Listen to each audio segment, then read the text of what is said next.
A $300 billion Donald Trump insurance plan for Ukraine is being floated by Putin's foe. Bill Browder, a critic of the Kremlin, has said that if Donald Trump were to win the presidency this year and cut off money to the war-torn country, the seizure of frozen Russian assets would serve as insurance for Ukraine, according to Browder, who was formerly Russia's biggest foreign portfolio investor.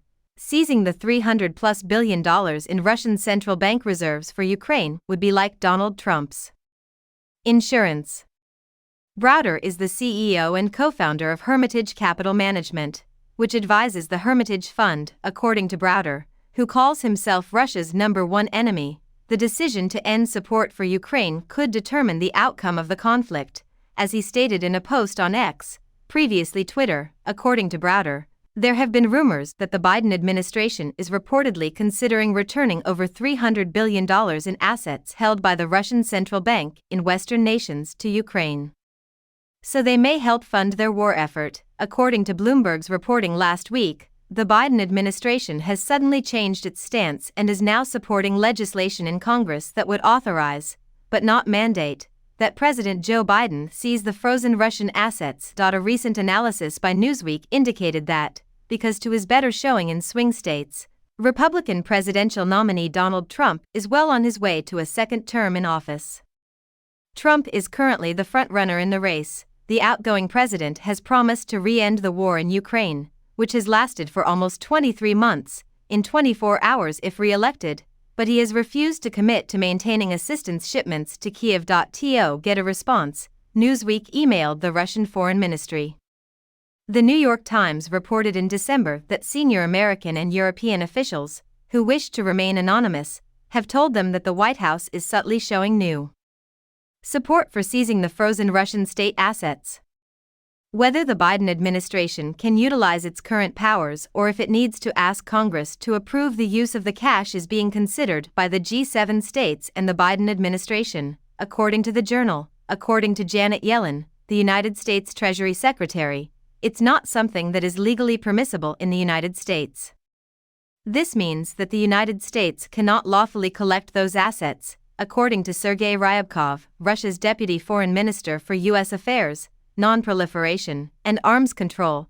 The seizure of Russian assets held in cold storage could be a tipping point that leads to a deterioration in relations between the two countries. Have any suggestions for international news stories that Newsweek could run? Where do you stand on the conflict between Russia and Ukraine? Because of their military might, Russians are frightened by news that NATO member France may soon airdrop hundreds of AASM high-precision bombs on Ukraine, according to European Pravda, a Ukrainian news outlet.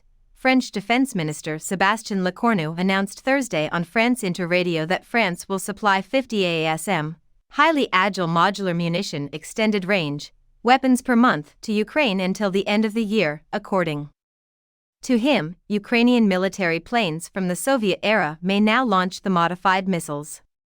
We managed to adapt them for use with Soviet model aircraft. We will supply 50 of them per month, starting in January, throughout 2024, stated Lecornu. The AASM can be fired from low altitude and traverses rugged terrain. It was designed for use as a precise standoff weapon. According to the military history website Weapon Systems, the weapons may reach a maximum range of around 50 kilometers when launched from a high altitude and 15 kilometers when launched from a low altitude. An article in the Ukrainian news outlet Defense Express described the AASM as an ordinary bomb with a special attachment kit that increases the range and precision of strike. France would supply Ukraine with weaponry to fight Russia, according to an unnamed source cited Thursday by the Huffington Post. Russia invaded Ukraine on February 24, 2022. The Ukrainian Foreign Ministry has been contacted by Newsweek via email regarding a possible comment. The Russian military informant Telegram channel, which is pro-war, characterized the AASM as the greatest threat in response to the announcement. The degree of operational readiness of this weapon is unknown, but the possibility of its testing by the Ukrainian armed forces for testing in real combat cannot be ruled out. A tweet from Telegram on Thursday. According to Lecornu, France would increase its monthly artillery shell deliveries from 2,000 to as much as 3,000 starting next month. The defense minister also announced that 6 Caesar howitzers will be sent to Ukraine by France.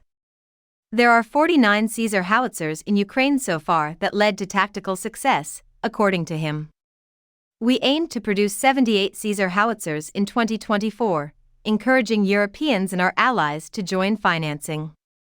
In a message on X, previously Twitter, Alina Shuliak, the leader of the Servant of the People political party in Ukraine, expressed her gratitude to Lecornu. "Thank you so much. Your generosity will be put to good use in the struggle for Europe's independence," she said.